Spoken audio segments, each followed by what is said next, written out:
The mayor of eThekwini, Mxoli Kaunda, says Prince Mshiyeni Memorial Hospital should have its water restored in about 2 days' time. He's visiting the hospital, which is severely strained by water disruptions.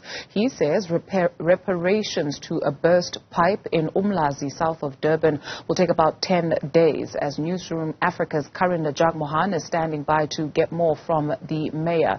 It's over to you, Karinda. Good afternoon.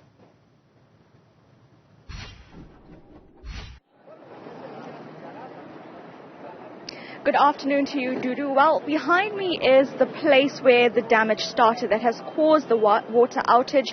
This 300-millimeter diameter burst pipe has led to a number of areas in uMlazi as well as the Prince Mshiyeni Memorial Hospital without water. Let's talk to the mayor about this. Mxoli Kaunda, thanks for your time. So let's look at the time frame for water to be restored to the hospital and the greater uMlazi area. At the present moment, we met with the senior management of hospital. We are supplying them with water tankers. We have agreed on the number of water tankers to fill. There are 2 reservoirs. They are starting tonight, Operation Bow. To fill each, it needs about around 55 water tankers. So that process is starting. But we are also fixing the challenge, as you have said, behind us. There is work that is being done. There will be a relocation of this pipe. Because we want to divert it, because where it is located at the moment, it gives some challenges because you affect the structure of the bridge, because it is inside the bridge. So therefore it's important to save lives, to divert it so that whenever there are challenges, we don't interfere with the structure of the bridge. But we have also looked at the alternative way of supplying the hospital at the moment whilst we are still fixing this, which will take about 10 days. But we said we want to finish this job around 7 days because we want to expedite it. So the other intervention will be looked at. They are saying it's going to take us 3 days to make sure that we start having another alternative supply to the hospital within 3 days. So all these interventions, we appreciate and we welcome them from our engineers, but we are concerned about time because we want to push this to be finished. The sooner the better, because if you look at the hospital and the work that the hospital and the services it provides, it requires a lot of water. Their air conditioners are affected by water, their kitchen is affected by water, the supply and the wards. So at the moment, what we are supplying in the wards through our water tankers into their static tanks will be enough to ensure that the operations of hospital are sustained. And the hospital is also deciding that they are not going to be shutting down because there will be minimal impact as we are intervening as the city working with them. From the city's perspective, Mayor, I've been to areas in Tongaat, west of the city. People don't have water because of issues like this burst pipes. What is happening from the municipality side to fix these issues? Yes, we do have a long-term plan, and if you look at both the sanitation and water, it will require around 109 billion rands to fix our aging infrastructure. We've got to expedite our plans, hence we'll be putting the short-term, medium-term and long-term interventions, and also looking at our budget. We have also charged, we decided to raise some resources through a levy. And that levy, we started to charge the community the levy last year in July. So it has accumulated around 60 million rands, and we are certain that it's going to assist us a lot in terms of maintaining the infrastructure, revamping the infrastructure. It's going to be set aside for maintenance, not for any other purpose. So that is part of other interventions. We are also looking at the water leaks because the quantity of water we receive from Mshiyeni water, other water get lost through the water leaks that we have. There is a plan to fix that, but the aging infrastructure, revamping of it, rehabilitating the infrastructure. We have a national task team working with us and provincial government to look at how can we ensure that we expedite the process of maintaining our infrastructure. But we are also affected by the assets of Mshiyeni water. You'll recall that there are 2 major pipes called Aqueduct 1 and Aqueduct 2 were severely damaged during the floods in April and May. So they've just fixed one of those pipes. The other one, they're still fixing it, and they're anticipating to complete the work in June this year. So we are hopeful that there will be a lot of difference and the improvements on the supply of water, because that on its own, it impacts negatively on how we as a city, as a water service authority, we supply water to our communities. But other part was that we were remaining with the biggest reservoir in this city. It is called Durban Heights, located in Reservoir Hills. It has not been operational for more than 2 years. So they fixed it. The minister came here to commission it now in January.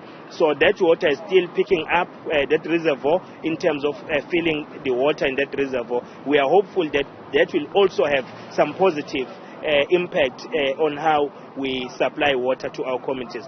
But it is not going to be adequate.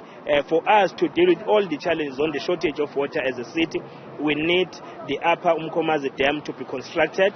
That dam is going to cost the government 24 billion rands.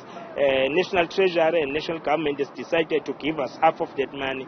Together with the surrounding municipalities, we've got to pay 12 billion rands to ensure that the construction in that dam is also commencing, because without that dam, although it's going to be a long-term project, not going to be a short-term or medium-term project, because they anticipate that they may complete it, if we start now, they may complete it in 2030 or 2028, the soonest. But Mayor, it seems like the municipality, like Durban, is on the brink of collapse with regards to our infrastructure.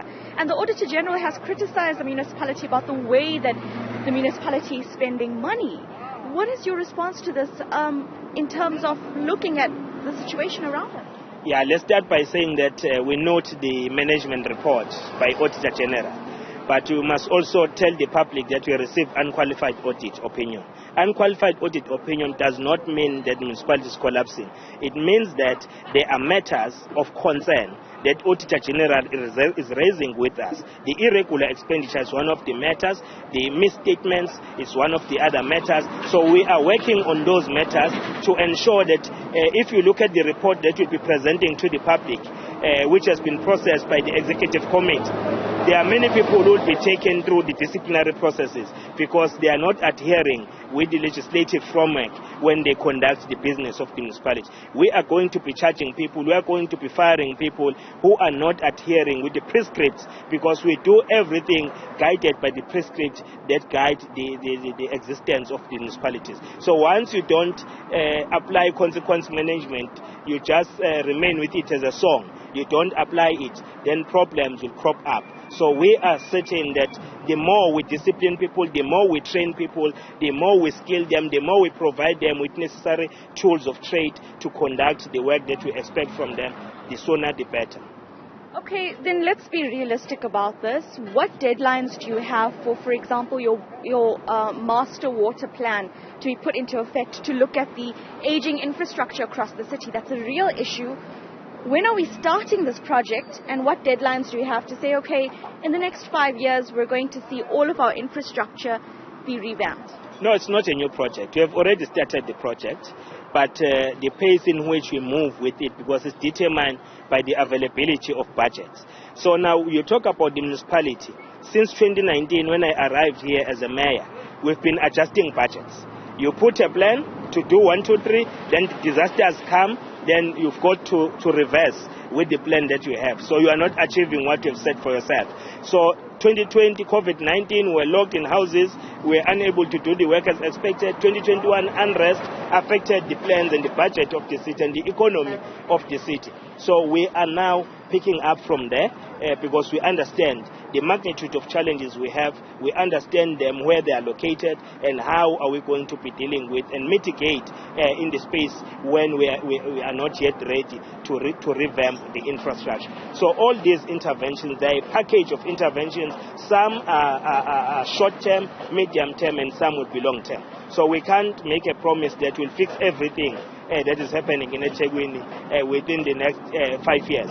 So we've got to be realistic, but we've got to look at the budget with the intervention of national government and the provincial government, because how the resources are allocated to municipalities is also problematic. If you take our metro, it is 60% rural, informal settlements and township. But look at other metros. It's only 40% that is in affluent areas and developed areas.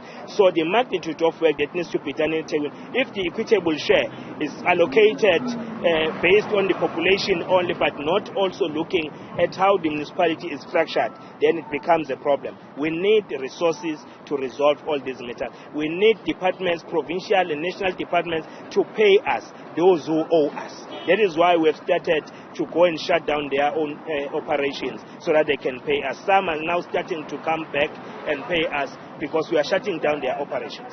Well, Mayor, thank you so much for your time. Thank you. Some intel right now about what's happening with regards to water provision in the city. The repairs are behind me.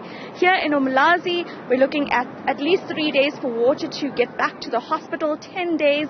We're looking at maximum for water to be restored to residents, and some information about a master plan for water infrastructure to be maintained. We'll keep a watch, Mayor, to see what's happening. In the meantime, also look forward to the State of the Nation address tomorrow to see what the President says about providing resources to municipalities. Karinda Jagmohan, thank you.